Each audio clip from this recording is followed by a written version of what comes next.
প্রিয় উপস্থিতি, এ পর্যায়ে আমরা বক্তব্য শুনব সেই আমাদের কাঙ্ক্ষিত ব্যক্তির, যিনি জামিয়া সালাফিয়া বাংলাদেশ এবং নিব্রাস ইসলামিক রিসার্চ ফাউন্ডেশনের সম্মানিত চেয়ারম্যান। তার মুখ থেকে আমরা বক্তব্য শুনব সুদ ও ঘুষ সম্পর্কে। আমি শায়েখকে মঞ্চে আসার জন্য বিনীতভাবে অনুরোধ জানাচ্ছি।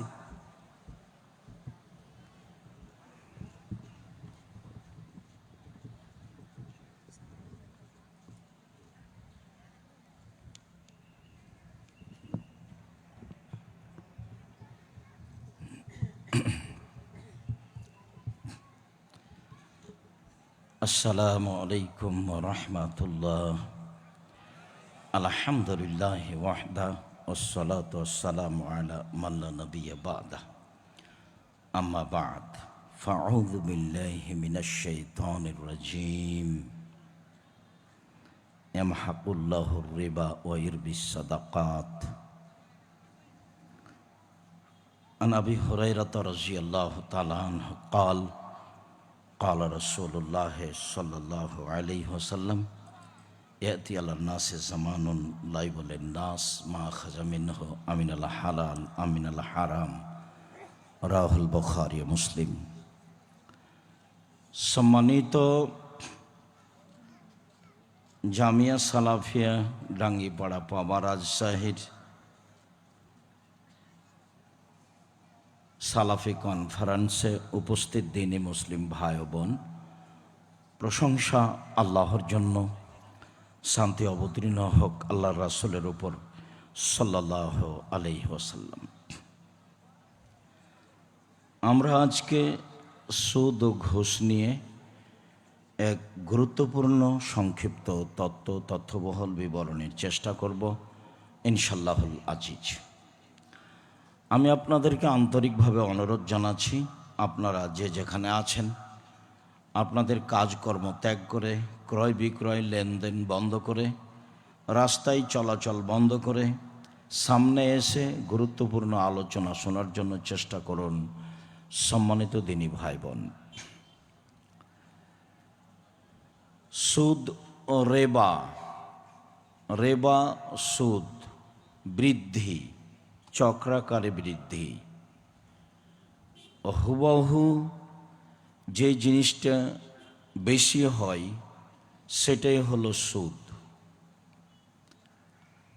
আর সুদ যেসব পাপ, বড় পাপ তার অন্তর্ভুক্ত। যেসব পাপে সরাসরি জাহান্নাম ঘোষণা হয়েছে সেই পাপের অন্তর্ভুক্ত সুদ। এ ব্যাপারে আবু হুরায়রা রাদিয়াল্লাহু তাআলা আনহু বলেন, রাসূল সাল্লাল্লাহু আলাইহি ওয়াসাল্লাম বলেছেন, ইয়াতি আলান নাসে জামানুন লা ইউবালিন নাস মা খাজা মিনহু আমিনাল হালাল আমিনাল হারাম। অচিরে একটা মানুষের উপরে সময় চলে আসছে, যে সময়ে মানুষ পয়সা উপার্জন করবে কিন্তু বিবেচনা করবে না আমার এই পয়সা বৈধ না অবৈধ। সেটাই হচ্ছে সময় এখন। বহু মানুষই বিভিন্ন এনজিওর মাধ্যমে, ব্যাংকের মাধ্যমে, বিভিন্ন চাকরির মাধ্যমে পয়সা উপার্জন করছে। সে বিবেচনা করা প্রয়োজন মনে করে না যে এ পয়সা বৈধ না অবৈধ। পয়সার পিছনে মানুষ এমনভাবে লেগে যাবে যাতে তার বিবেচনার প্রয়োজন হবে না, বিবেচনা করবে না। এ কথাই অত্র হাদিসে রাসূল সাল্লাল্লাহু আলাইহি সাল্লাম বলেছেন। আমর ইবনে আউফ রাদিয়াল্লাহু তাআলা আনহু বলেন, রাসূল সাল্লাল্লাহু আলাইহি ওয়াসাল্লাম বলেছেন, আল্লাহে আল্লাহর কসম, আল্লাহে আল্লাহর কসম, লাল ফাকরা আকশা আলাইকুম, তোমরা নিঃস্ব হয়ে যাবা এই ভয় আমি করি না। তোমরা দরিদ্র হয়ে যাবা এই ভয় আমি করি না। দরিদ্র হয়ে যাওয়ার ব্যাপারে আমার কাছে ভয় ভীতি কাজ করে না। ওয়ালাকিন আকশা আলাইকুম, তবে আমি তোমাদের উপরে যেটা ভয় করি, আশঙ্কা করি, আনতুবসাতা আলাইকুম দুনিয়া কামা বুসাতাত মান কানা ক্বাবলাকুম, পৃথিবীর অর্থ সম্পদ তোমাদের সামনে তুলে ধরা হবে। তোমরা দেখতে পাবে উপার্জনের অসংখ্য পথ। বাড়িতে বসে বসে মানুষ পয়সা উপার্জন করছে। যেখানে অর্থ সম্পদ লাগে না, যেখানে বিনিময় লাগে না, যেখানে শ্রম লাগে না, বসে বসে পয়সা উপার্জন হয়। অথচ উপার্জনের পথ চারটি: এক, দিনমজুরি; দুই, চাকরি; তিন, জমি চাষ; চার, ব্যবসা। এই হচ্ছে উপার্জনের পথ। কোনোটাই হলো না। পয়সা উপার্জন হয় কি করে? আমি আশঙ্কা করছি তোমাদের সামনে পৃথিবী উপার্জনের পথ তুলে ধরা হবে। তানাফাসুনা ফিহা, পয়সা উপার্জনের প্রতিযোগিতায় নেমে যাবা। কামা তানাফাসুনা মান কানা কাবলাকুম, যেমন তোমাদের পূর্বের লোকেরা বিবেচনা ছাড়াই পয়সা উপার্জনের পিছনে পড়েছিল। তুহলিকুকুম কামা হালাকাতুম। এই ছেলে, কথা বলো কেন? তোমার এখানে কি কাজ আছে? আর তুমি দাঁড়িয়ে আছো কেন? বসো, এখন কাজ দেখায়ও না। সম্মানিত দিনী ভাই বোন, অত্র হাদিসে রাসূল সাল্লাল্লাহু আলাইহি সাল্লাম বলেন, এমন একটা যুগ চলে আসবে যেই সময়ে মানুষ পয়সা উপার্জনের প্রতিযোগিতায় নেমে যাবে। এইরকমই প্রতিযোগিতায় নেমেছিল মানুষ। তুহলিকুকুম, এই পয়সা উপার্জন তোমাকে ধ্বংস করে দিবে। কামা আহলাকাতহুম, যেমন পূর্বের মানুষকে এই পয়সা উপার্জন ধ্বংস করেছিল। সুদ তার একটা অতীতের জাহেলিয়াতের যুগের উপার্জনের পথ, যেটাকে রাসূল সাল্লাল্লাহু আলাইহি সাল্লাম বিদায় হজে রেবাল জাহেলিয়া বলে ঘোষণা দিয়েছেন। যখন তিনি বিদায় হজে ঐতিহাসিক ভাষণ দিলেন, এক লম্বা ভাষণের এক পর্যায়ে তিনি বললেন, পৃথিবীর মানুষ শুনে রেখো, কুল্লু শাইইন মিন আমরিল জাহেলিয়া তাহতা কাদামাইয়া মাউদুন। জাহেলিয়াতের যুগের যত নিয়ম কানুন ছিল, জাহেলিয়াতের যুগের যত পোশাক পাতি ছিল, জাহেলিয়াতের যুগের যত চাল চলন ছিল, জাহেলিয়াতের যুগের যত ব্যবসা বাণিজ্য ছিল, সবকে আমি আমার দুই পায়ের নিচে রেখে বাতিল ঘোষণা করলাম। তাতে তিনি বলেছিলেন, আমি দুই পায়ের নিচে রেখে দিলাম। রাসূল সাল্লাল্লাহু আলাইহি সাল্লাম পরের বাক্যে বলেন, অরেবাল জাহেলিয়া মদুন, জাহেলিয়াতের যুগের এই সুদ প্রথাও আমি বাতিল ঘোষণা করলাম। তাহলে জাহেলিয়াতের যুগে, বন্যতার যুগে, বর্বরতার যুগে, অসভ্যতার যুগে মানুষ সুদ খেত, চক্রাহারে সুদ গ্রহণ করত। যাওয়াত্র বুখারী মুসলিমের হাদিসে বোঝা যায়। তিনি বলেন, পৃথিবীর মানুষ শুনে রেখো, আউয়ালো রেবা আদা, আমি প্রথম যেটা সুদ বাতিল ঘোষণা করলাম, মিন রেবা না, সেটা আমাদের সুদ। রেবা আব্বাস ইবনে আব্দুল মুত্তালিব, আমার চাচা আব্দুল মুত্তালিবের যত সুদি লেনদেন ছিল সব আমি মওকুফ ঘোষণা দিলাম। তিনি বললেন,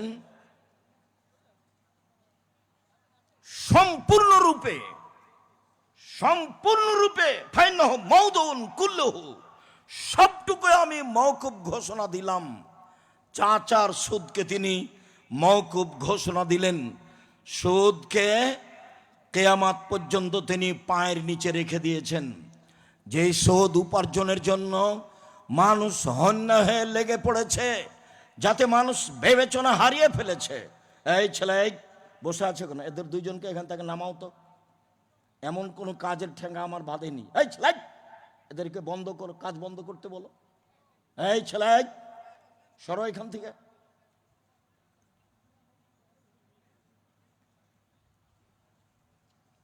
সম্মানিত দ্বীনি ভাই বোন, বলছিলাম রাসূল সাল্লাল্লাহু আলাইহি সাল্লাম বিদায় হজের শেষ ভাষণে জাতির সামনে ঘোষণা করে গেলেন, পৃথিবীর মানুষ শুনে রেখো, সুদ প্রথা, জাহেলি প্রথা, সুদ প্রথা বন্যতার যুগের প্রথা, সুদ প্রথা হারাম প্রথা, যেটা আমি আমার পায়ের নিচে রেখে বাতিল ঘোষণা দিলাম। সেটা প্রথমে আমাদের সুদ, আমার চাচা আব্বাস ইবনে আব্দুল মুত্তালেবের ছেলে আব্বাসের সুদকে আমি মওকুফ ঘোষণা দিলাম। এ আর লেনদেন কিয়ামত পর্যন্ত চলবে না। সম্মানিত দিনী ভাই বোন, খাওলা আনসারিয়া রাদিয়াল্লাহু তাআলা আনহা বলেন, রাসূল সাল্লাল্লাহু আলাইহি সাল্লাম বলেছেন, ইন্না রিজালান ইয়াতাখাওয়াজুনা ফি মালিল্লাহি বিগাইরি হাক্কিন, মানুষ অবশ্যই বিভিন্নভাবে কলা কৌশলে হারাম উপার্জনের পিছনে নেমে যাবে, হারাম উপার্জনের পিছনে পড়বে। যে কোনো মূল্যে কলা কৌশলে যেভাবেই হোক না কেন তাকে পয়সা উপার্জন করতে হবে, এই পথে তারা নেমে যাবে। ফালাহুমুন নার ইয়াউমাল কিয়ামা, তাদের জন্য ফলাফল রয়েছে বিচারের মাঠে জাহান্নাম।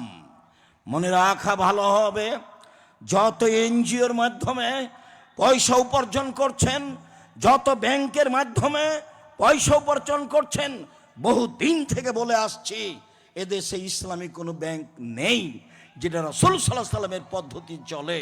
আপনি সেখানে ব্যবসা করে বা কলাকৌশলে বা এনজিওর মাধ্যমে বা বসে বসে যন্ত্রের মাধ্যমে পয়সা উপার্জন করে বলবেন আমি কোটি টাকার মালিক, ভুল হিসাব। পয়সা উপার্জনের 1 নম্বর পথ দিনমজুরি, 2 নম্বর পথ চাকরি, 3 নম্বর পথ জমি চাষ, 4 নম্বর পথ ব্যবসা। সময়ের গতিতে আপনার সামনে পেশ করার চেষ্টা করব ইনশাআল্লাহ। খাওলা আনসারী রাদিয়াল্লাহু তাআলা আনহা বলেন, রাসূল সাল্লাল্লাহু আলাইহি সাল্লাম বলেছেন, পৃথিবীর মানুষ মনে রেখো, ইন্না হাদাল মালা খাদেরুন হুলওয়াতুন, পয়সা হচ্ছে মিঠা জিনিস, ভালো লাগে উপার্জন করতে। পয়সা হচ্ছে মিঠা জিনিস, ভালো লাগে উপার্জন করতে। হুলওয়াতুন খাজেরা, ফামান আসাবাহু বিহাক্কিহি বুরাকা লাহু ফিহে, কেউ যদি সত্যই বৈধ পয়সায় পয়সা উপার্জন করে, বৈধ পন্থায় পয়সা উপার্জন করে, তাহলে তাতে বরকত রয়েছে, তার পয়সা বাড়তে থাকবে। এরপর আল্লাহ রাসূল বলছেন, পৃথিবীর মানুষ শুনে রেখো, ইন্না মুতাখাব্বিজিন আও রুব্বা মুতাখাব্বিজিন ফিমা সাত নাফসুহু, বহু পয়সা উপার্জনকারী ইচ্ছে মতো পয়সা উপার্জন করে। পৃথিবীর মানুষ শুনে রেখো, বহু পয়সা উপার্জনকারী ইচ্ছে মতো পয়সা উপার্জন করে, ফালাইসা লাহুল ইয়াউমাল কিয়ামা ইল্লান নার, বিচারের মাঠে তার জন্য রয়েছে জাহান্নাম। মনে রেখো পৃথিবীর মানুষ, বিচারের মাঠে তার জন্য রয়েছে জাহান্নাম। পয়সা উপার্জনের পথ যদি বৈধ না হয়, ফলাফল জাহান্নাম। হাদিস বুখারী মুসলিম এ কথা মুহাম্মদ সাল্লাল্লাহু আলাইহি সাল্লাম বলেন।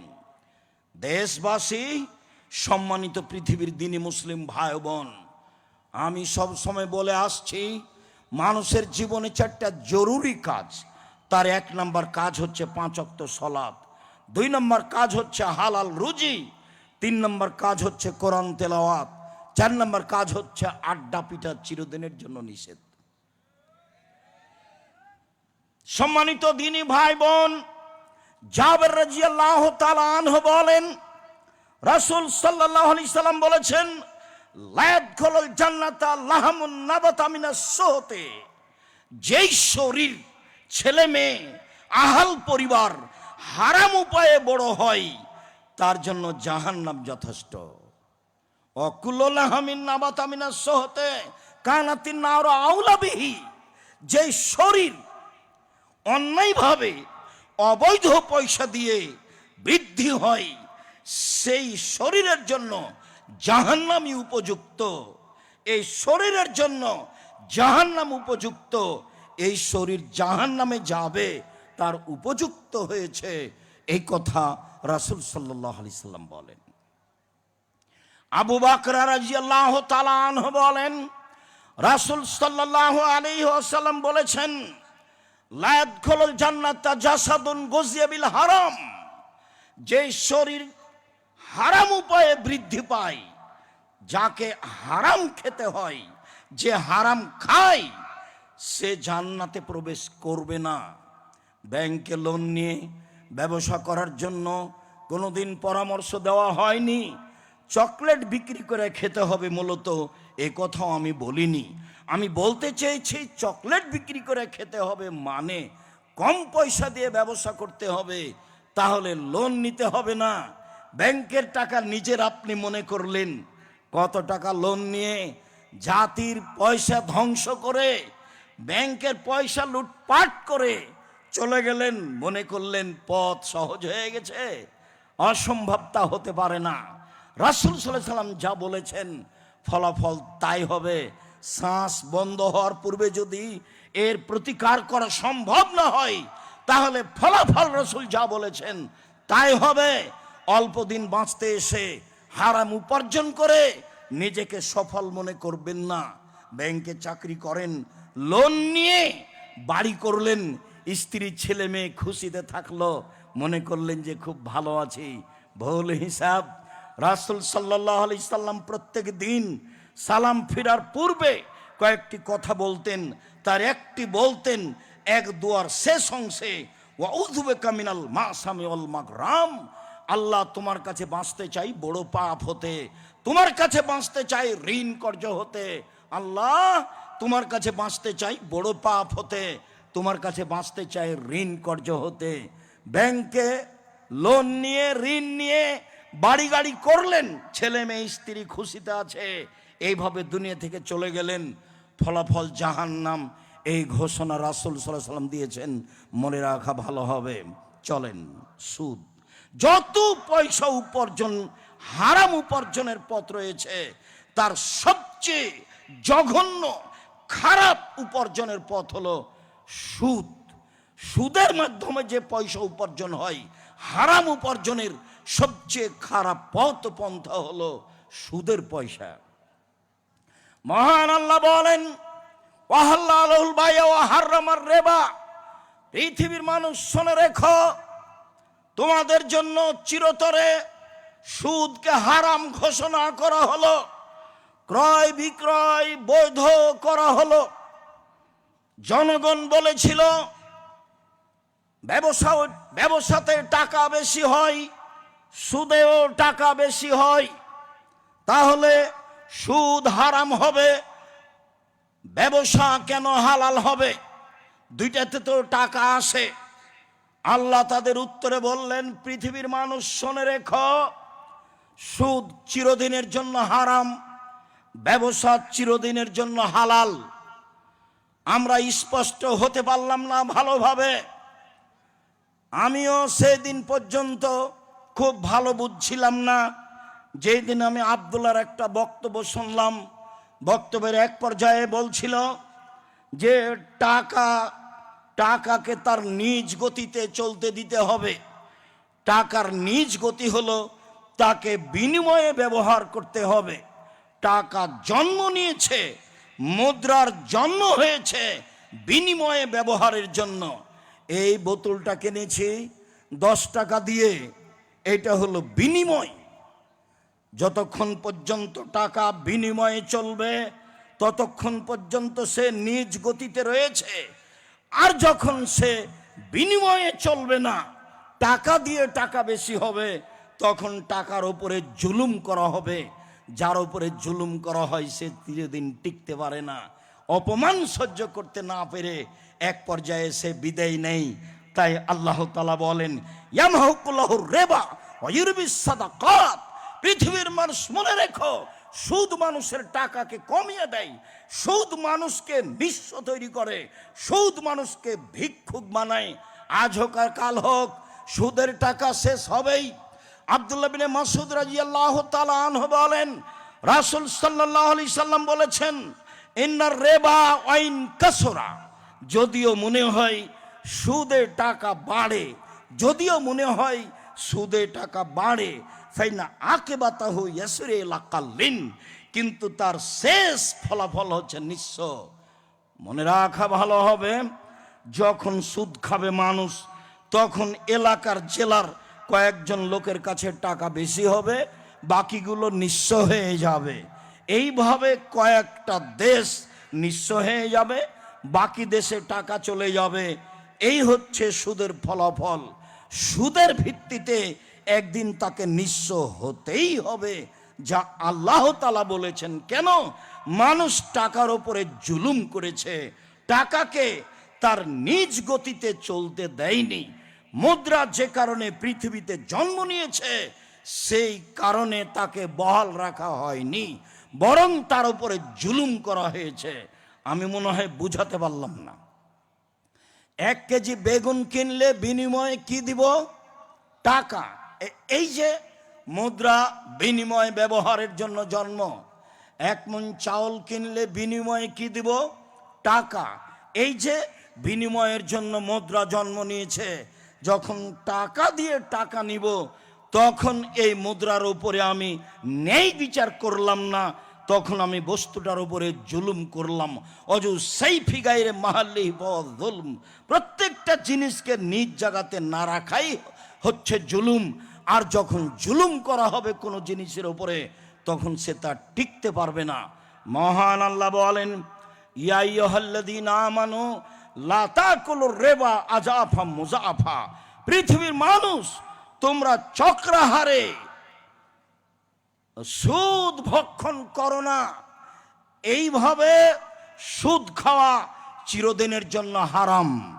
মহান আল্লাহ বলেন, ইয়া আইয়ুহাল্লাযীনা আমানুত্তাকুল্লাহ ওয়া দারু মা বাকিয়া মিনার রিবা, পৃথিবীর মানুষ যারা পরহেজগার, যারা আল্লাহকে পেতে চাও, পরকাল চাও, তারা শুনে রাখো, তোমরা সুদ ছেড়ে দাও। 7 শ্রেণীর মানুষ জাহান্নামে যাবে, 7 শ্রেণীর মানুষ জাহান্নামে যাবে, 7 শ্রেণীর মানুষ জাহান্নামে যাবে। তার 1 শ্রেণীর মানুষ হচ্ছে আকিলাতুর রিবা, যারা সুদ খায় তারা জাহান্নামে যাবে। এই ঘোষণা আল্লাহ দিয়েছেন, এই ঘোষণা আল্লাহর নবী দিয়েছেন। যত উপার্জনের পথ রয়েছে তার একটি নাজায়েজ হারাম মহাপাপের পথ হলো সুদ। সম্মানিত দিনী ভাই বোন, উবাদা ইবনে সামিত রাদিয়াল্লাহু তাআলা আনহু বলেন, রাসূল সাল্লাল্লাহু আলাইহি সাল্লাম বলেছেন, পৃথিবীর মানুষ শুনে রেখো, আয-যাহাবু বিয-যাহাবে, স্বর্ণের বিনিময়ে স্বর্ণ, অল ফিদ্দা বিল ফিদ্দে, রূপার বিনিময়ে রূপা, অল বুর্র বিল বুর্রে, গমের বিনিময়ে গম, অশাইর বিশাইরে, জবের বিনিময়ে জব, অল মিলহ বিল মিলহে, লবণের বিনিময়ে লবণ, ইয়াদান বা এদিন, নগদ নগদ, হাতে হাতে, সওয়ান বে সওয়াইন, সমান সমান, নগদ নগদ লেনদেন চলবে, প্রয়োজন হলে করো। ওয়ালা তুসিফু, কমবেশ করো না। এটাই হচ্ছে সুদ। মানে হুবাহু যখন কোনো জিনিস কমবেশ হয়ে যাবে তখনই তা সুদ হবে। মনে রেখো পৃথিবীর মানুষ, আবু সাঈদ খুদরি রাদিয়াল্লাহু তাআলা আনহু বলেন, যা বেলালুন ইলান নবী সাল্লাল্লাহু আলাইহি সাল্লাম বিতামারিন বারনিন, একদা আল্লাহর রাসূলের নিকটে বেলাল রাদিয়াল্লাহু তাআলা আনহু খুব দামি ভালো খেজুর নিয়ে আসলেন। আল্লাহ রাসূল খেজুর দেখে বললেন, মিন আইনা হাজা, বেলাল তুমি এই খেজুর কোথা থেকে নিয়ে এসেছো? বেলাল রাদিয়াল্লাহু তাআলা উত্তরে বললেন, আল্লাহর নবী, ইনদানা তামারুন রাদিউন, আমাদের কাছে খারাপ খেজুর ছিল, আমাদের কাছে দুর্বল খেজুর ছিল, আমাদের কাছে কীট খেজুর ছিল। ফা বেতু মিনহু সাইন বেসাইন, তা 2 দিয়ে 1 নিয়েছি, তা 2 দিয়ে 1 নিয়েছি, 5 কেজি দিয়ে 2.5 কেজি নিয়েছি। তা 2 দিয়ে 1 নিয়েছি, 5 কেজি দিয়ে 2.5 কেজি নিয়েছি। তখন আল্লাহ রসুল বলছেন, আহ আইনুর রেবা, হায় হায়, এটাই তো মূলত সুদ। আওয়াহ আইনুর রেবা, হায় হায়, আরে এটাই তো মূলত সুদ। কি করেছ? লা তাফাল, কখনো করো না। পৃথিবীর মানুষ, টাকা দিয়ে টাকা ভক্ষণ করো না, কখনো করো না। বেলাল, এই কাজ কখনো করো না, এই কাজ চিরদিনের জন্য হারাম। এটাই হচ্ছে আসল সুদ। শোনো, যদি ফাইন আরাদ্দা, এমনটা যদি করাই লাগে, আন্তাস্তারিয়া, কিনতে যদি চাও, তাহলে ভাবেও তামারা বেবাইন আখার, এই দুর্বল খেজুর বিক্রি করে দাও। সুম্মাস্তারি বেহি, তারপর টাকা দিয়ে দামি খেজুর কিনো। হাদিস বুখারী মুসলিম। বেলাল, যদি ভালো খেজুর কিনতে হয়, তাহলে দুর্বল খেজুর টাকা দিয়ে বিক্রি করে দাও। তাহলে দুর্বল খেজুর টাকা দিয়ে বিক্রি করে দাও, সেই টাকা দিয়ে আবার ভালো খেজুর কিনো। অন্যথায় একটা জিনিস হুবাহু কমবেশ হলেই তা হারাম হবে, মনে রেখো তোমরা। সম্মানিত দিনী ভাই বোন, আবু হুরায়রা রাদিয়াল্লাহু তাআলা আনহু বলেন, সুইলা রাসূলুল্লাহ সাল্লাল্লাহু আলাইহি সাল্লাম বিত্তামার, আই বিত্তামার আই বায়ুত্তামার বিরতাব। আল্লাহর নবী, আমরা শুষ্ক খেজুর দিয়ে, শুকনা খেজুর দিয়ে কি তাজা খেজুর কিনতে পারি? আমরা শুকনা খেজুর দিয়ে কি তাজা খেজুর কিনতে পারি?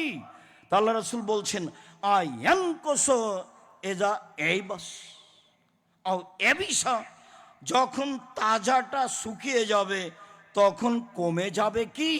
বোঝা যাচ্ছে মুহাম্মদ সাল্লাল্লাহু আলাইহি সাল্লাম সামাজিক সম্পর্কে তেমন তার অবগতি ছিল না। তিনি বলছেন, শোনো, তাজা খেজুর শুকালে কমে যাবে কি? কালো না। সাহাবীগণ বলেন, হ্যাঁ, তাজা খেজুর শুকালে কমে যাবে। তখন আল্লাহ রসুল বলছেন, লা তাফাল, না, এটা করতে পাবো না, এটাই হলো সুদ। তার মানে এখনই তুমি কম দিয়ে বেশি নিলে, কেননা শুকালে তো কমে যাবে, তাহলে এখন সমান সমান দিয়ে কেমনে হবে? শুকালে তো কমে যাবে, তাহলে এখন সমান সমান কেমনে হবে? এরই নাম সুদ। রাসূল সাল্লাল্লাহু আলাইহি সাল্লাম শুকনো খেজুর তাজা খেজুর দিয়ে বিক্রি করতে দিলেন না। আর আপনার সুদের উপরে ব্যবসা কেমনে চলে? লোন নিয়ে ব্যবসা কেমনে চলে? চক্রাহারে বৃদ্ধিতে সুদ খেয়ে টাকা বাড়িয়ে আপনি কি করতে চাচ্ছেন? ফলাফল জাহান্নাম। সময় বেশি নেই, এই যে চলে আসছে মাত্র, বলছিলাম সুদ।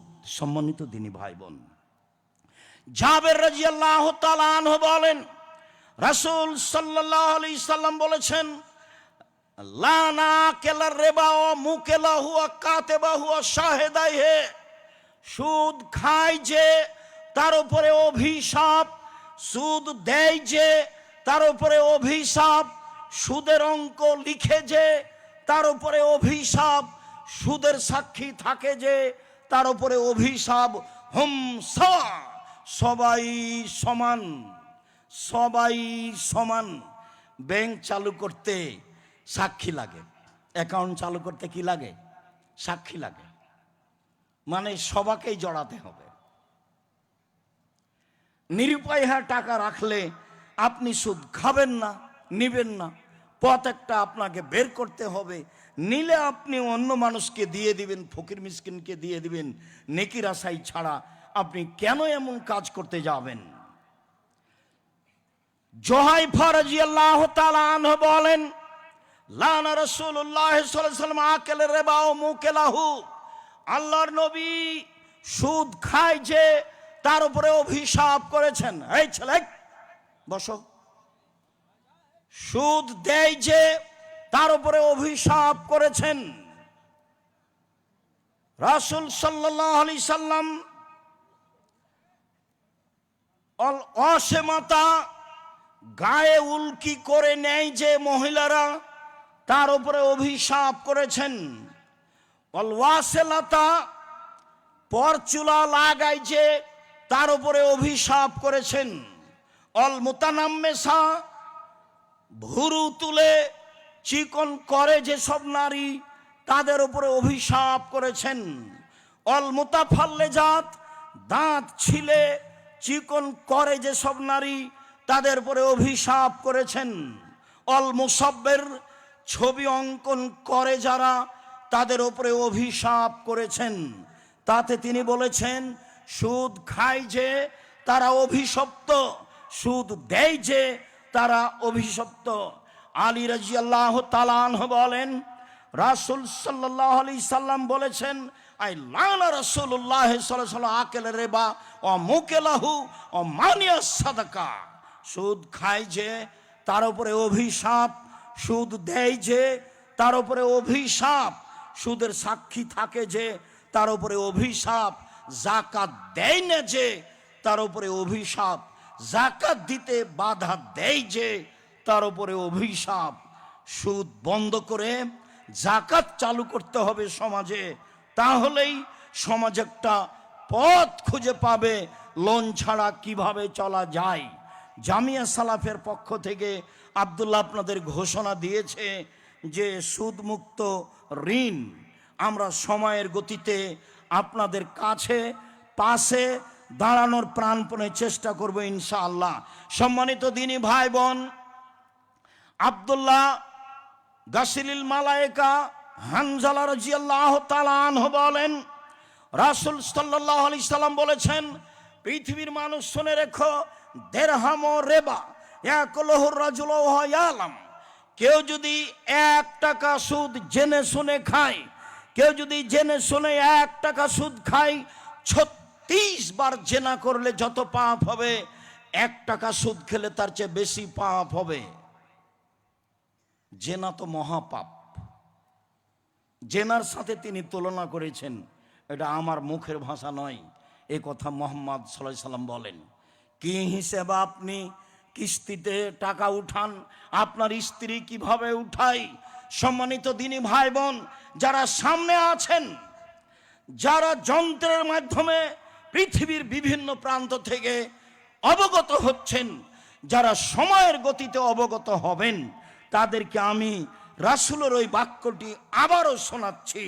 রাসূল সাল্লাল্লাহু আলাইহি সাল্লাম বিদায় হজে ঘোষণা দিলেন, পৃথিবীর মানুষ রেবাল জাহেলিয়া মওজুন তাহতা কাদামাইয়া, জাহেলিয়াতের যুগের সুদ, এই হারাম প্রথা আমি আমার পায়ের নিচে রেখে দিলাম।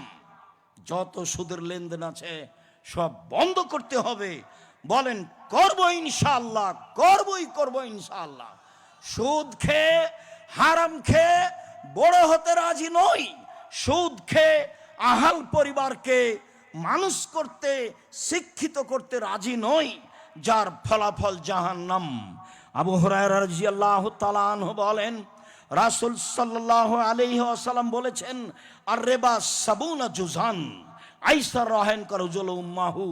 সুদের পাপের 70টি ভাগ রয়েছে, বড় থেকে ছোট, ছোট থেকে বড়। সুদের পাপের 70টি ভাগ রয়েছে, ছোট থেকে বড়, বড় থেকে ছোট। তার সবচেয়ে সুদের পাপের ছোট অংশ হলো আইয়ান কাহার রাজুল উম্মাহু, মায়ের সাথে জেনা করলে যেমন পাপ হয়।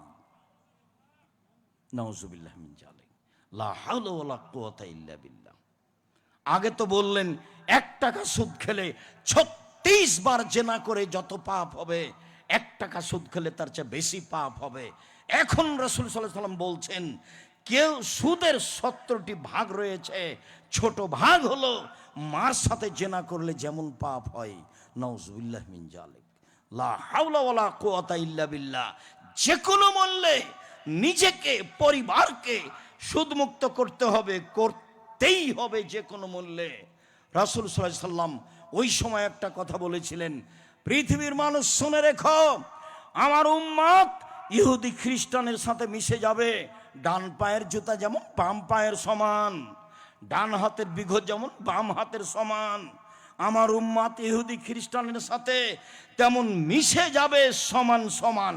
পৃথিবীর মানুষ শুনে রেখো, ইহুদি খ্রিস্টান যদি মায়ের সাথে জেনা করে থাকে, তাহলে তাদের সাথে মিল দিতে গিয়ে আমার উম্মত মায়ের সাথেও জেনা করবে। ওরা সুদ খায়। যারা লন্ডন আমেরিকায় বসবাস করে তারা কনটাকে বিবাহ করে সরকারের কাছ থেকে বেশি সুদের টাকা নেওয়ার জন্য। আপনি তল্লাশি চালিয়ে দেখেন, অল্প দিন বাঁচতে এসে লন্ডন আমেরিকার সিটিজেন দেখিয়ে সফলতা অর্জন করা যাবে না। আত্তাকুয়া হাহুনা, পরহেজগারিতা এখানে। আত্তাকুয়া হাহুনা, পরহেজগারিতা এখানে। ওয়া ঈশ্বরে বেদে হিলা সাদরিহি, বারবার তিনি বুকের দিকে ইশারা করে দেখাচ্ছিলেন, পৃথিবীর মানুষ পরহেজগারিতা এখানে। পৃথিবীর মানুষ মনে রেখো, ইন্না ফিল জাসাদে মুজগা ইজা সালাহাত সালাহুল জাসাদু কুল্লুহু ইজা ফাসাদাত ফাসাদাল জাসাদু কুল্লুহু ওয়াহিল কলব। মনে রেখো, শরীরে একটা অংশ রয়েছে, এই অংশ যতক্ষণ ভালো থাকবে গোটা মানুষটাই ভালো। এই অংশ যখন খারাপ হয়ে যাবে গোটা মানুষটাই খারাপ। সেটাই হচ্ছে অন্তর। অন্তর খারাপ হয়ে গেছে, মন মানসিকতা খারাপ হয়ে গেছে। সব সময় শয়তান আদেশ করে তারই অনুসরণ করেন, মর্মে আপনাকে সুদ নিতে হয়। চলেন, লম্বা হাদিস বলতে চাইনি, তবু সময়ের গতিতে সুদ দেখানোর জন্য আপনাকে আমি আংশিক হলেও পেশ করি। সামরা ইবনে জুনদুব রাদিয়াল্লাহু তাআলা আনহু বলেন, কানান নবী সাল্লাল্লাহু আলাইহি ওয়াসাল্লাম ইযা সাল্লা আকবালা আলাইনা বিওয়াজহিহি, আল্লাহর নবী যখন সালাত আদায় করতেন, কথা বলার প্রয়োজন হলে তিনি আমাদের মুখামুখি বসতেন। তিনি জিজ্ঞাসা করতেন, হাল রাআহাদুম মিনকুম আল-লাইলা রুয়া, গত রাত্রে তোমাদের স্বপ্নে কেউ কিছু দেখেছে কি? ফাইন রাআহাদুন কাসাহা, কেউ যদি কোনো স্বপ্ন দেখতো তাহলে বলে দিত, আল্লাহ রাসূল আমি এই স্বপ্নে দেখেছি। ফায়াকুলুল্লাহ তাআলা মাশাআল্লাহ, আল্লাহর নবী ওই উত্তর দিয়ে দিতেন স্বপ্নের যা আল্লাহ চাইতেন। ফাসা আলানা ইয়ামান, তিনি আমাদের একদা জিজ্ঞাসা করলেন, হালরা মিনকুম আহাদুন আল্লাইলা তরুয়া, গত রাত্রে তোমরা স্বপ্নে কিছু দেখেছো কি? কুলনা লা, আমরা বললাম জি না, আমরা স্বপ্নে কিছু দেখিনি। আল্লাহর নবী বলছেন, শোনো, ইন্নী রাআইতুল লাইলাতা রাজুলাইনে ফাতায়ানি, আমি স্বপ্নে দুইজন লোককে দেখলাম, তারা আমার নিকটে আসলো। ফা খাজা বেয়াদাইয়া, তারা আমার দুই হাতকে ধরে নিল, দুই হাত ধরে নিয়ে আমাকে বাইতুল মুকাদ্দাসের দিকে টেনে নিয়ে যাচ্ছে। ফা আতাইনাল রাজুলিন, হঠাৎ একটা লোকের পাশে চলে আসলাম। লোকটি বসে আছে, অরাজুলুন কায়েমুন, একটা লোক পাশে দাঁড়িয়ে আছে। অফিয়াদিহি কালবুন মিন হাদিদিন, তার হাতে রয়েছে লোহার বাঁকা লাঠি। ফা ইদখিলুহু ফিসকে সিদকিহি, লোহার বাঁকা লাঠি তার মুখের ডান পার্শ্ব দিয়ে ঢুকিয়ে দিচ্ছে, ঢুকে চিরে ফেলছে। হাত্তা ইয়াবলগা কাফাহু, চিরে পিছন দিকে নিয়ে যাচ্ছে। ওয়া ফল বিসিদকিল আখার, মুখের অপর সাইডও এইভাবে চিরে ফেলছে। ওয়া ইয়াউদু সিদকুহু কামা কানা, বাম দিক চিরতে না চিরতেই মুখের ডান দিক আবার ঠিক হয়ে যাচ্ছে। ফায়াউদু ফায়া ফল মিসলাহু, আবার ডান দিকে আসছে, মুখ চিরে ফেলছে। আমি বললাম, মা হাজা, একই দৃশ্য। কালা তারা দুইজন বলেন, ইনতালেক, চলতে থাকেন। ফান্তালাক না, কিছু না বলে চলতে থাকলাম। ফা আতাইনাল রাজুলিন মুস্তাজিনাল কাফাহু, আস্তে আস্তে হঠাৎ একটা লোকের পাশে চলে আসলাম। দেখি লোকটা চিত হয়ে শুয়ে আছে, পাশে একটি লোক দাঁড়িয়ে আছে, তার হাতে একটা পাথর রয়েছে। ইয়াস্তা কবি রাসাহু, পাথর দিয়ে মারছে তার মাথার উপরে। ফাতাদাদা হাল হাজারো ফান্তালাকে লেহে লেয়া খুজহু, মাথায় লেগে মাথা ভেঙে চৌচির হয়ে যাচ্ছে, পাথর ছিটকে দূরে চলে যাচ্ছে। ওই লোকটি পাথর আনতে যাচ্ছে, পাথর আনতে না আনতেই মাথা ঠিক হয়ে যাচ্ছে, আবার মারছে। দৃশ্য দেখে আমি বললাম, মা হাজা, একই দৃশ্য। তারা দুইজন বললেন, ইনতালেক, চলতে থাকেন। ফান্তালাক না, কিছু না বলে চলতে থাকলাম। চলতে চলতে ফা আতাইনা লাগবিন মেসলি তান্নুরে, চলে আসলাম একটা চুলার পাশে। আলাহু জায়কুন আসফালাহু আসে, যেই চুলার উপর দিক সংকীর্ণ, নিচের দিক প্রশস্ত। তন্দুরি রুটি যেই চুলাতে বানাই সেই চুলার মতো। দেখি চুলার ভিতরে কিছু মানুষ রয়েছে, তাহাতাহুন্নার, তার ভিতরে আগুন জ্বলছে। ফাইজা ইরতাফাউ, যখন আগুন জোরে জ্বলে উঠছে, ভিতরে যা কিছু আছে সব উপরে চলে যাচ্ছে। ফাইজা খামাদাত রাজাউ ফিহা রাজাউ মা ফিহা, আর যখন আগুন একটু কমে যাচ্ছে, ওই যা উপরে উঠেছিল তা নিচে চলে যাচ্ছে। উপরে উঠার সময় মনে হচ্ছে বের হয়ে পড়ে যাবে। ফিহরে জ্বালনে সানোরাতুন, তাতে দেখি মহিলা এবং পুরুষ উলঙ্গ অবস্থায় জমা ধরে আছে। আগুন জোরে জ্বললে ধাঁধা ধাঁধা করে উপরে চলে যাচ্ছে জমা অবস্থায়। পরনে কোনো কাপড় নেই। আগুন কমে গেলে আবার নিচের দিকে চলে যাচ্ছে। আমি বললাম এ কি? তারা দুইজন বলেন ইনতালেক, চলতে থাকেন।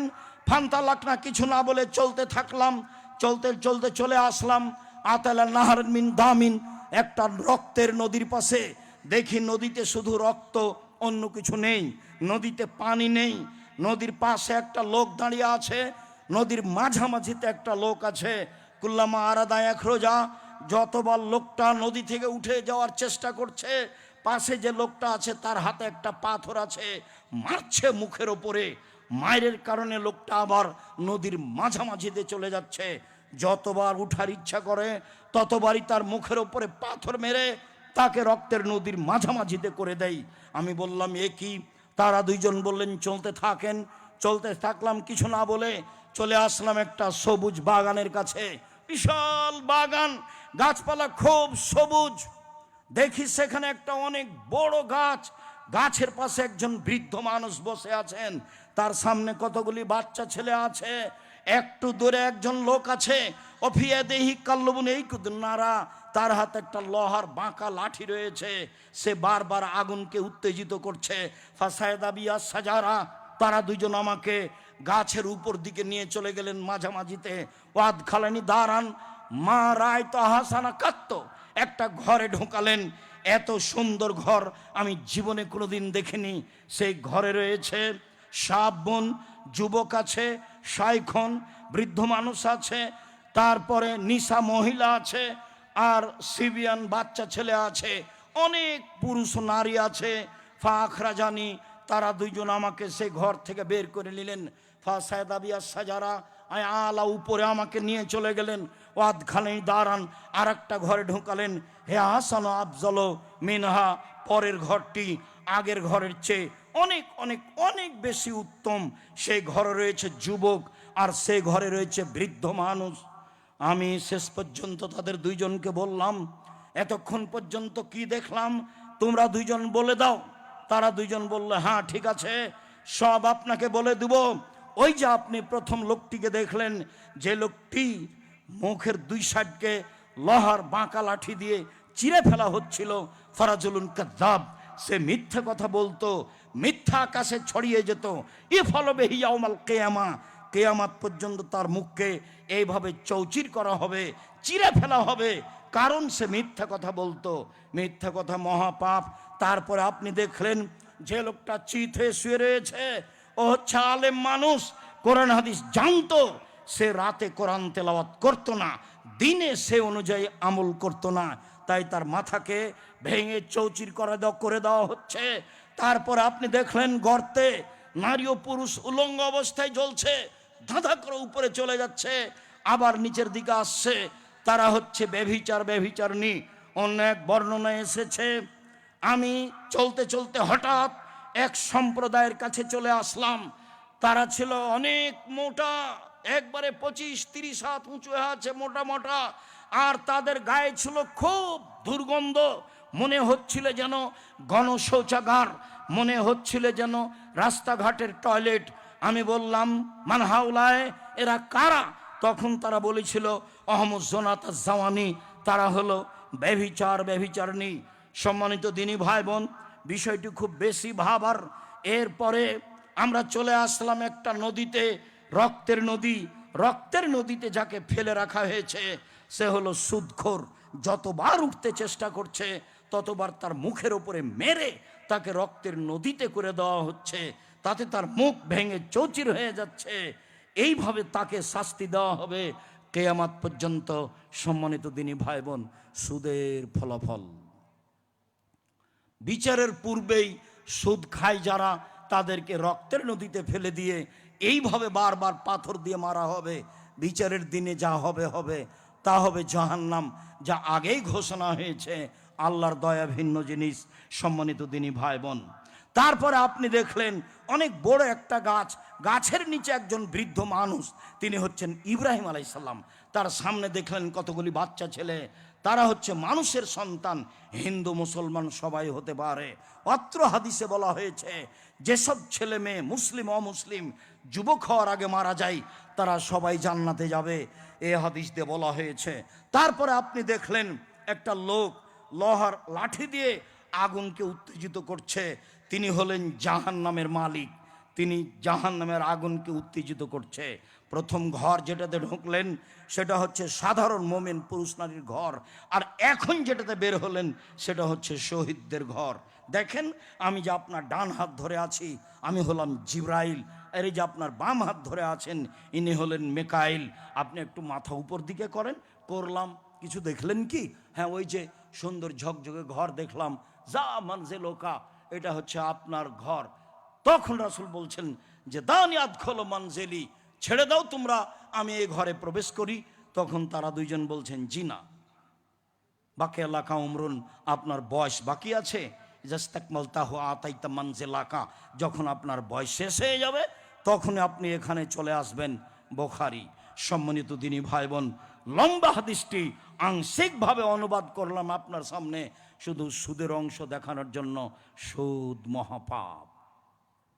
আবু হুরায়রা রাদিয়াল্লাহু তাআলা আনহু বলেন, লানা রাসূলুল্লাহ সাল্লাল্লাহু আলাইহি সাল্লাম রাসিয়াল মুরতাসিয়া, যে ঘুষ দেয়, যে ঘুষ গ্রহণ করে উভয়ের উপরে অভিশাপ। উমামা বাহিলি রাদিয়াল্লাহু তাআলা আনহু বলেন, রাসূল সাল্লাল্লাহু আলাইহি ওয়াসাল্লাম বলেছেন, পৃথিবীর মানুষ শুনে রেখো, কাউকে যদি কোনো কাজে নির্ধারণ করা হয়, আল্লাহ রাসূল বলছেন, আমি যদি মানিস্তামাল না হু আলা আমালিন, আমি যদি কোনো মানুষকে কোনো কাজ দিই, ওরাজাক না হু রিজকান, আমি যদি তার বেতন নির্ধারণ করে দিই, ফামা আখাজা বাদাহু ফাহুয়া রিবা, এরপরে যদি ও কিছু গ্রহণ করে সেটাই হলো সুদ, সেটাই হলো ঘুষ, সেটাই হলো আত্মসাৎ। পৃথিবীতে যত অফিস আদালতে কোর্ট কাচারিতে টাকা ছাড়া কাজ হয় না, এরা সবাই সুদ খায়, এরা সবাই জাহান্নামের খড়ি হিসাবে প্রস্তুত হচ্ছে। সম্মানিত দিনী ভাই বোন, অত্র হাদিসে এটাই প্রমাণ হয়।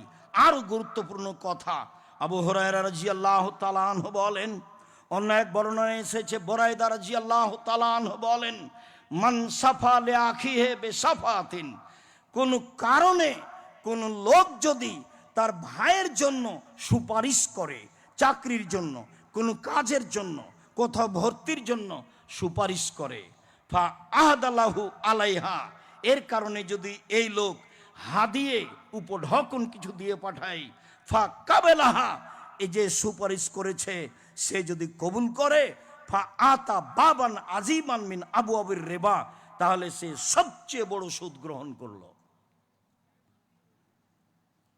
সামাজিকভাবে আমার সুপারিশে কারো চাকরি হয়েছে, কোনো কাজে সে সুবিধা ভোগ করেছে, সে আমাকে খুশি হয়ে হাদিয়ে দিয়েছে, সেটা নেওয়া আমার জন্য হারাম। অত্র হাদিসে এটাই প্রমাণ হয়।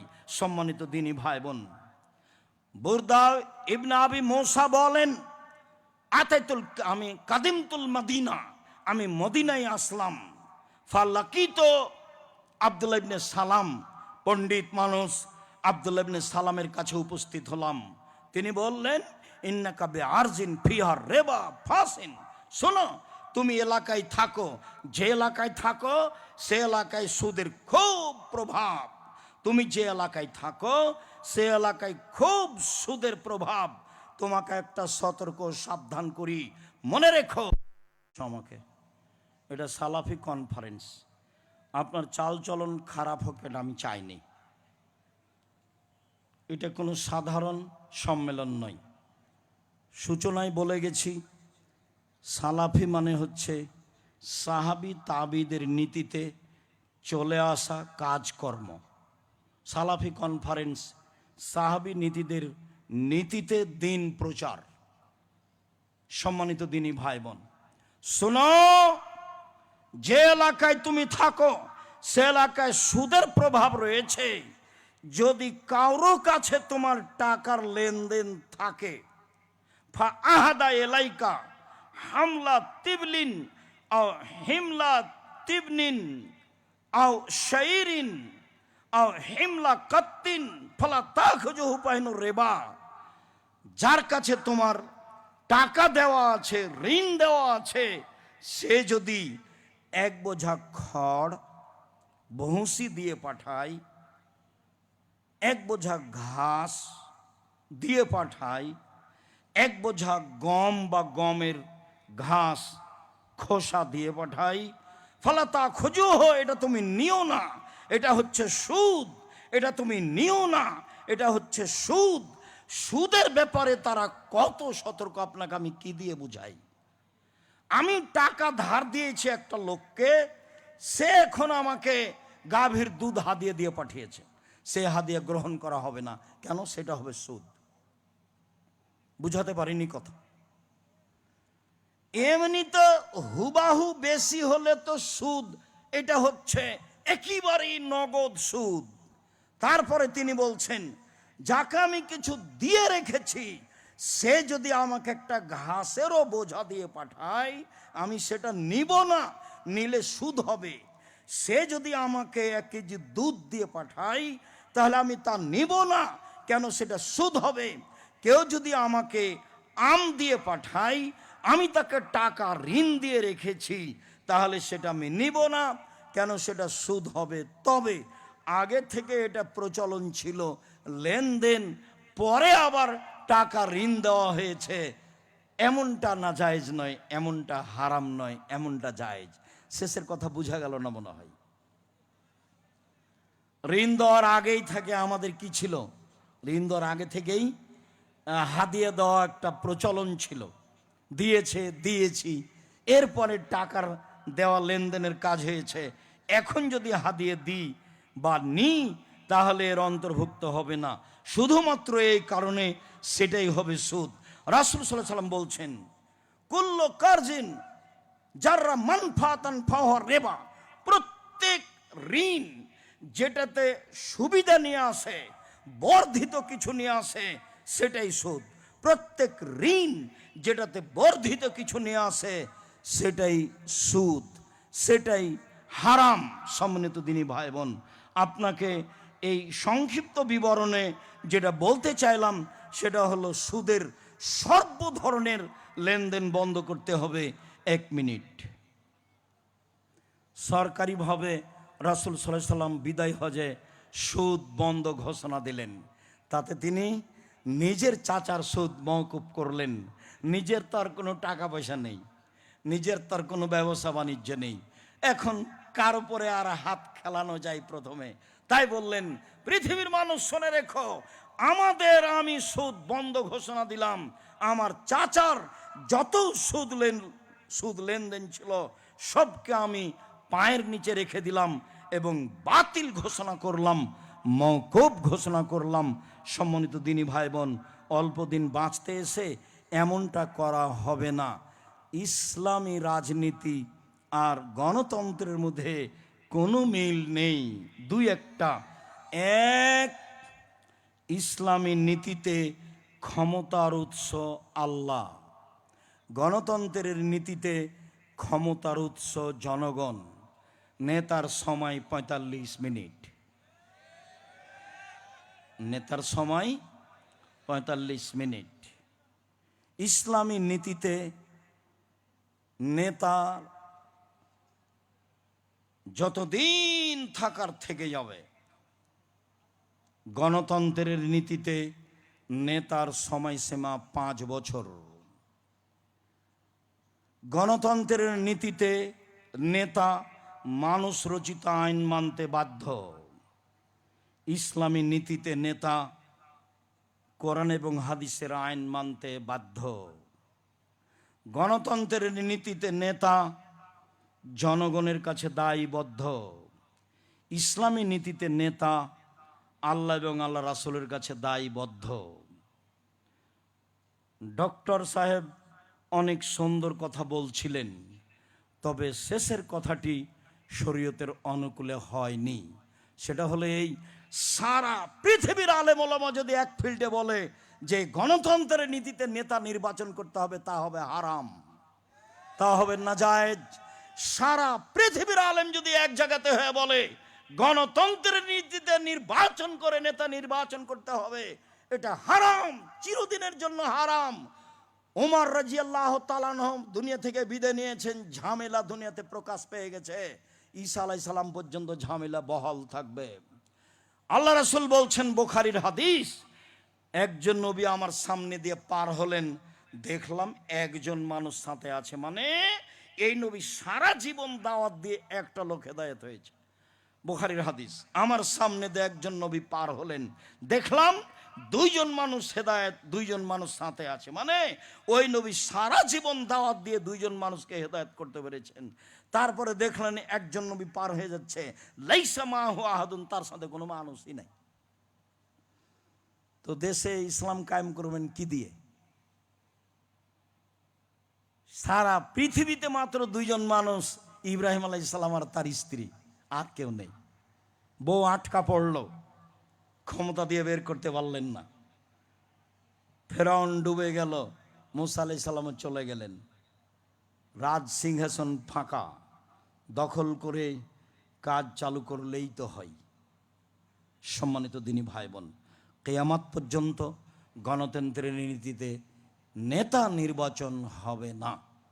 মানুষের আকীদা পরিবর্তন করেই দাওয়াতের মাধ্যমে নেতা নির্বাচন করতে হবে। হবে না হয় হবে না। নবীর চলে, আমার চলে না। একজন নবীর একজনও লোক হেদায়েত হয়নি, তো তার চলে, আমার চলে না। একজন নবীর একটাই মানুষ হেদায়েত হয়েছে, তো সেই নবীর চলে, আমার চলে না। নূহ আলাইহিস সালামের 950 বছর দাওয়াতে মাত্র 4 জন ছিল, বাকি সব পালিয়ে গেছে, তো নূহ আলাইহিস সালামের চলে, আমার চলে না। আর এই চাল চলন যেটা আপনি দেখতে পাচ্ছেন, মারামারি, হইচই, দাঙ্গামা, হাঙ্গামা, জুয়াচুরি, ডাকাতি, আর জেল, আর হাজত, আর রাস্তা, আর ঘাট, আর রাহাজানি, সব কিছু এই দলীয়ভাবে, সেইটা রাসূলের পথ হয় কি করে? যা দিয়ে শত্রুতা শিখা যায়, যা দিয়ে মারামারি শিখা যায়, যা দিয়ে আচরণ খারাপ হয়ে যায়, যা দিয়ে মানুষকে জেল হাজতে দেওয়া যায়, যা দিয়ে মানুষের বুকের উপরে চড়ে মানুষকে জবে করে দেওয়া যায়, সেই নীতি আবার রাসূলের নীতি হয়। ওমর রাদিয়াল্লাহু তাআলা আনহু পরামর্শের ভিত্তিতে নেতা নির্বাচন করতে বলেছেন। যেদিন পরিবেশ হবে সেদিন হবে অর্ধ পৃথিবীর খলিফা, কুশাগর বুদ্ধিজীবী রাজনীতিবিদ ওমর নেতৃত্বের যে পদ্ধতি পেশ করেছেন, সেটাই হবে পদ্ধতি। কিয়ামত পর্যন্ত এই পদ্ধতিই থাকবে। মানুষ সেটা গ্রহণ করতে পারুক আর না পারুক, তাতে আসে যায় না। মানুষের উপরে এই জিম্মেদারি দেওয়া হয়নি যে রাসূলের পদ্ধতি ব্যতীত তুমি তোমার পদ্ধতিতে নেতা নির্বাচন করো। তিনি বলছেন, পৃথিবীর মানুষ শুনে রেখো, ইয়াতি মিন বাদি আইম্মা, আমার পরে কতগুলি আলেম ওলামা আসবে, ইহদুনা বিগাইরি হাদিয়াতি, আমার আদর্শ ছেড়ে দিয়ে অন্য আদর্শ গ্রহণ করে বলবে এটাই রাসূলের আদর্শ। আমার সুন্নাত ছেড়ে দিয়ে অন্য সুন্নাত গ্রহণ করে বলবে এটাই রাসূলের সুন্নাত। ওদের দেখতে লাগবে মানুষ, ওদের অন্তর হবে শয়তানের অন্তর। ওদের দেখতে লাগবে মানুষ, ওদের হবে অন্তর হবে শয়তানের অন্তর। আমার আদর্শ ছেড়ে দিয়ে অন্য আদর্শ গ্রহণ করে বলবে এইটাই রাসূলের আদর্শ। তিনি বলেছেন, পৃথিবীর মানুষ শুনে রেখো, এরা এমন হবে আমার ভাষাতেই কথা বলবে। তারা হবে আমার চামড়ার, মানে মুসলমান। তারা আমার ভাষাতেই কথা বলবে, মানে কোরআন হাদিস পেশ করবে। কোরআনের আয়াত পড়ে বলছে, দেখেন আল্লাহ বলছেন মিলাদ করতে হবে। আরো কত। সম্মানিত দিনী ভাই বোন, ইমান হারিয়ে 10 দিন বাঁচতে এসে, একদিন 1 ঘন্টা বাঁচতে এসে ইমান হারিয়ে বেঁচে থাকতে রাজি নই। মাস্ক পরে করোনা ঠেকাতে রাজি নই। ছেলেটা বলছে, 2 ভাই বোন, হুজুর ভিতরে আসেন না, হুজুর আপনি ভিতরে আসেন না, হুজুর আপনি ভিতরে আসেন না। যে না, তোমার আব্বার গায়ে হাত দিয়ে দোয়া করে যাব, এতে যদি আমাকে করোনা হয় তাহলে আমি বলবো না তোমার বাপের কারণে হয়েছে। কেন? আমি রাসূলের কথাকে বিশ্বাস করি। রাসূল সাল্লাল্লাহু আলাইহি ওয়াসাল্লাম বলেছেন, যেদিন পৃথিবী সৃষ্টি করা হয় তার 50,000 বছর পূর্বে মানুষ সৃষ্টি করা হয়েছে। সেদিন 4টে জিনিস লেখা হয়েছে, হায়াতাহা তার জীবন, মৌতাহা তার মরণ, রিজকাহা তার রুজি, মাসায়েবাহা তার করোনা রোগ ব্যাধি। সেই দিন যদি করোনা হয়ে থাকে লিখা, আজকে যদি পাথরের ভিতরে ঢুকে থাকে তাহলে তাকে করোনা ধরবেই। তাহলে ফিউচার পার্কের মালিক দেশের পানি খায় না, তবুও করোনায় মারা যায়। ভুল পদ্ধতিতে বেঁচে থাকতে রাজি নই। দুনিয়া একদিকে হয়ে গেলে আসে যায় না। রাসূলের পদ্ধতি ছেড়ে দিয়ে পরকাল হারাতে রাজি নই। সম্মানিত দিনী ভাই বোন, আমরা আপনাদেরকে সালাফি কনফারেন্সে রাসূলের পদ্ধতি অনুযায়ী জীবিকা নির্বাহ করার জন্য আন্তরিকভাবে অনুরোধ জানানোর পরে বলতে চাচ্ছি, আপনি মনে রাখবেন, জামিয়া সালাফিয়া দেশের সর্ববৃহৎ প্রতিষ্ঠান। আয়াতনে এটা প্রায় 50 বিঘার উপরে আছে। সামনে অনেক আছে মহিলা শাখা, পাশে যেটা মহিলা শাখা গড়তে যাচ্ছে সেটা 60 থেকে 70 বিঘার উপরে আছে। যেটা জামিয়া সালাফিয়া রূপগঞ্জ, নারায়ণগঞ্জ, ঢাকা সেটা প্রায় 100 বিঘার উপরে। যেটা জামিয়া সালাফিয়া দিনাজপুর সেটা প্রায় 20 বিঘার উপরে। জামিয়া সালাফের জমি আছে ময়মনসিংহে, জামিয়া সালাফের জমি আছে কুষ্টিয়ায়, জামিয়া সালাফের জমি আছে ঝিনাইদহ, জামিয়া সালাফের জমি আছে ফেনীতে, জামিয়া সালাফের জমি আছে আপনার চট্টগ্রামে, জামিয়া সালাফের জমি আছে সিলেটে, বরিশালে। এসব জায়গায় জামিয়া সালাফের জমি রয়েছে। সময়ের গতিতে জামিয়া সালাফে গড়বে ইনশাআল্লাহ। জামিয়া সালাফে প্রায় 5,000-এর বেশি ছেলে মেয়ে পড়াশোনা করে। প্রায় 300 জন শিক্ষক শিক্ষিকা রয়েছেন যাদের প্রতি মাসে বেতন লাগে প্রায় 40 লক্ষ। জামিয়া সালাফে 500 জন ইয়াতিম অসহায় ছেলেমেয়ে রয়েছে যাদের দায়ভার আপনারাই পালন করে থাকেন। জামিয়া সালাফের সব কাজ সাধারণ মানুষের মাধ্যম দিয়ে হয়। সম্মানিত দিনী ভাই বোন, জামিয়া সালাফে বিত্তশালী দিয়ে চলে না, জামিয়া সালাফে বৈদেশিক পয়সা দিয়ে চলে না, জামিয়া সালাফে কোনো সংস্থা দিয়ে চলে না। জামিয়া সালাফে একমাত্র আমার আপনার সাধারণ মানুষের পয়সা দিয়ে চলে। আলহামদুলিল্লাহ, জামিয়া সালাফে জাতির জন্য, দেশের জন্য, মুসলমানের জন্য বিরাট সম্পদ। যেখানে শিরক হয় না, শিরক মুক্ত প্রতিষ্ঠান জামিয়া সালাফিয়া, বিদআত মুক্ত প্রতিষ্ঠান জামিয়া সালাফিয়া, দল মুক্ত প্রতিষ্ঠান জামিয়া সালাফিয়া, সংগঠন মুক্ত প্রতিষ্ঠান জামিয়া সালাফিয়া, দেশের সর্ববৃহৎ প্রতিষ্ঠান জামিয়া সালাফিয়া। শিক্ষা মানে শিক্ষক গণে, শিক্ষক সংখ্যায়, ছাত্র সংখ্যায় সার্বিকভাবে জামিয়া সালাফে সর্বোচ্চ স্থানে রয়েছে। আলহামদুলিল্লাহ।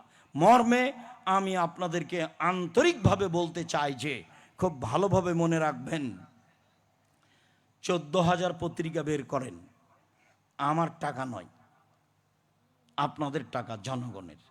কিভাবে করেন আপনারাই জানেন। আমি ভালো বুঝতে পারি না জামিয়া সালাফে কিভাবে চলে, তবে জামিয়া সালাফে কিভাবে চলে তা শিক্ষকগণ জানেন না।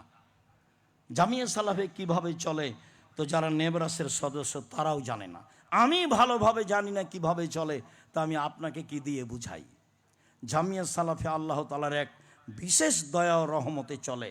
তাই আমি আপনাকে বলি, এই শিরক মুক্ত প্রতিষ্ঠানে, বিদআত মুক্ত প্রতিষ্ঠানে 10 টাকা দান করলে ওই ফল ভোগ করব ইনশাআল্লাহ। পতিতালয়ের মহিলা যদি কুকুরকে পানি পান করে জান্নাত পেতে পারে, জামিয়া সালাফে 10 টাকা দান করে আমি জান্নাত লাভ করব ইনশাআল্লাহ। ইবাদতের জগতে সবচেয়ে শক্তিশালী ক্ষমতাধর ইবাদত হলো দান। একজন সাহাবী এসে বলছেন, আল্লাহর নবী, আমার মা হঠাৎ মারা গেছে, আমি যদি আমার মায়ের নামে দান করি তাহলে তার নেকি হবে কি? আল্লাহ রাসূল বলেন, হ্যাঁ, বুখারী মুসলিম। একজন এসে বলছেন, আল্লাহর নবী, আমার পিতা মারা গেছেন, জমি জায়গা ছেড়ে গেছেন, কোনো ওসিয়ত করে যাননি, আমি যদি এখন দান করি তাহলে আমার আব্বার পাপ মিটে যাবে কি? আল্লাহ রাসূল বললেন, হ্যাঁ। তখন তিনি বললেন না ছোট পাপ না বড় পাপ, বললেন, হ্যাঁ, তোমার বাপের পাপ মিটে যাবে, তুমি দান করলে। হজ করলে বাপের পাপ মিটে যাবে, এ কথা আল্লাহ রাসূল বলেননি। ওমরা করলে বাপের পাপ মিটে যাবে, এ কথা আল্লাহ রাসূল বলেননি। পৃথিবীতে এমন কোনো ইবাদত নেই যেটা একটা থেকে আরেকটা ঘটাতে পারে দান ছাড়া। দানই এমন একটা ভিন্ন ধরনের শক্তিশালী পাওয়ারফুল ইবাদত, যা একটা থেকে আরেকটা ঘটাতে পারে। দান আপনার পাপকে মিটিয়ে দিতে পারে, পানি যেমন আগুনকে নিভিয়ে দিতে পারে। দান আল্লাহর রাগকে মিটিয়ে দিতে পারে। দান আপনার বাপ মায়ের কবরের শাস্তিকে বন্ধ করে দিতে পারে। দান আমরা বলেছি, মানুষকে বুঝাতে পারিনি, যার কারণে মানুষ কঠিন মনে করেছে। আমার দিকে লক্ষ্য করুন, আল ইয়াদুল উলিয়া খায়রুম মিন ইয়াদিস সুফলা, দেওয়া হাত ভালো নেওয়া হাতের চেয়ে। বুখারী মুসলিম।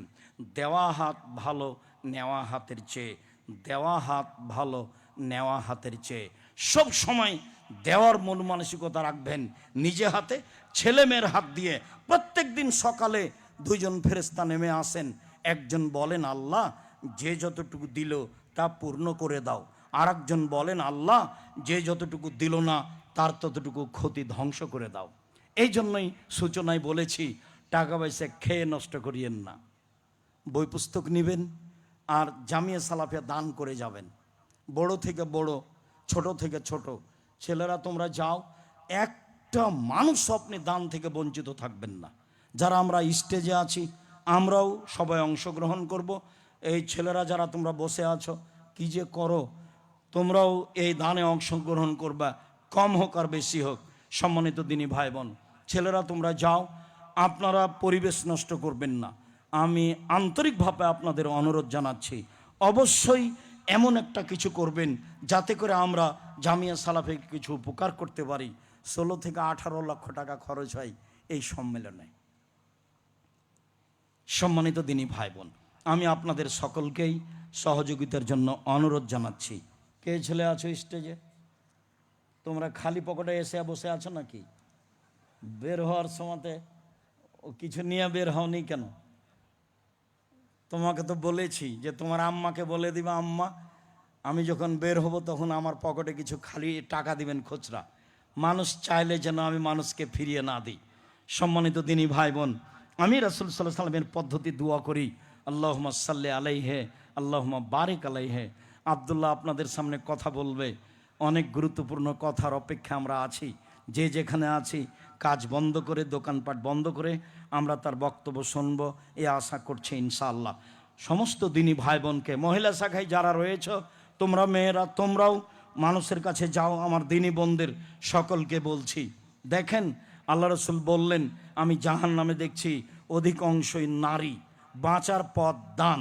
আল্লাহ রসুল সরাসরি এটা বললেন, জাহান্নামে দেখি অধিকাংশই নারী, জাহান্নাম থেকে বাঁচার পথ দান। একটা খেজুরের আঁটির ছাল সমান হলেও সামান্য থেকে সামান্য, বেশি থেকে বেশি। আল্লাহ রসুল বললেন যে এই মসজিদে নববীর জমি কিনে কে দিবে তার জন্য জান্নাত। তো উসমান রাদিয়াল্লাহু আনহু বললেন ঠিক আছে দিলাম। মসজিদের সামনে একটা পুকুর আছে, সেই পুকুরের অনেক দাম, ইঁদারা কূপ, এটা কে কিনে দিবে? উসমান বললেন ঠিক আছে আমি দিলাম। উসমান রাদিয়াল্লাহু তাআলা আনহুর কারণে তার কাজগুলি সহজ হয়েছিল।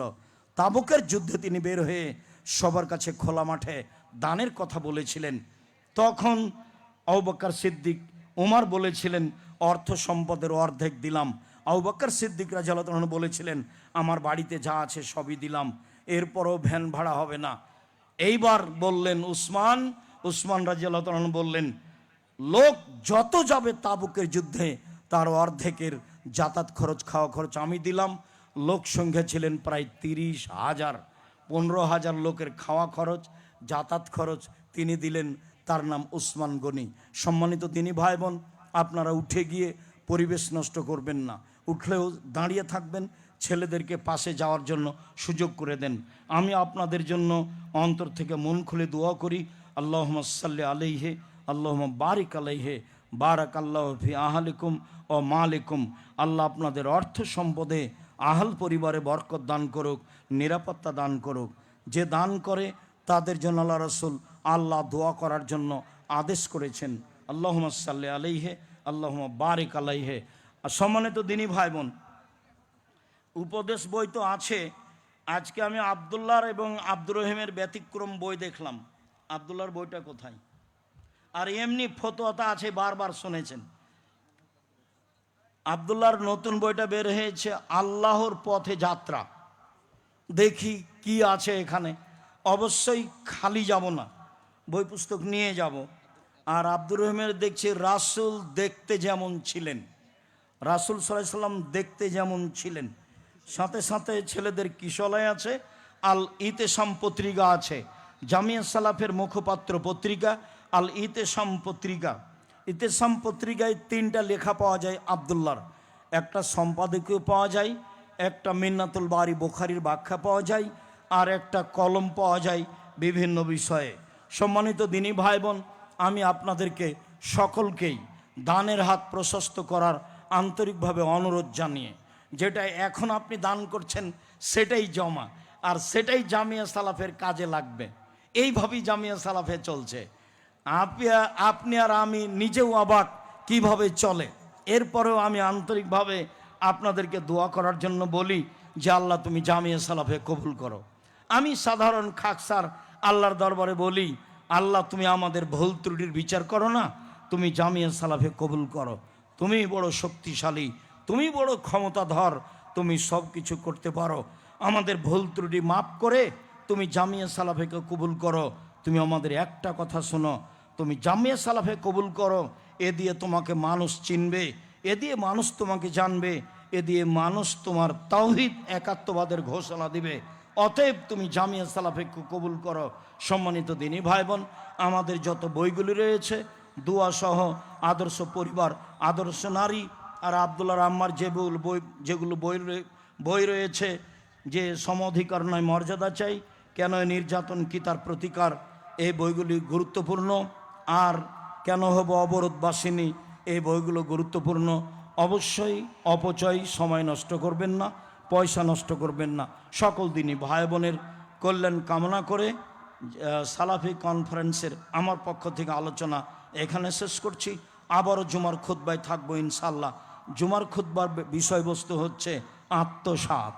চেয়ারম্যান মেম্বার, এমপি, মন্ত্রী, হেড মৌলানা, হেডমাস্টার, প্রিন্সিপাল, আমরা যারা যে এখানে দায়িত্ব পালন করছি, আমরা আত্মসাৎ করি কি না এ বিষয়ে এক গুরুত্বপূর্ণ বিস্তারিত বিবরণ দেওয়ার চেষ্টা করব ইনশাল্লাহ। আমরা আব্দুল্লাহর বক্তব্য শোনার অপেক্ষায় থেকে গেলাম। সুবহানাকাল্লাহুম্মা ওয়া বিহামদিকা আশহাদু আল্লা ইলাহা ইল্লা আনতা আস্তাগফিরুকা ওয়া আতুবু ইলাইক। আসসালামু আলাইকুম ওয়া রাহমাতুল্লাহ।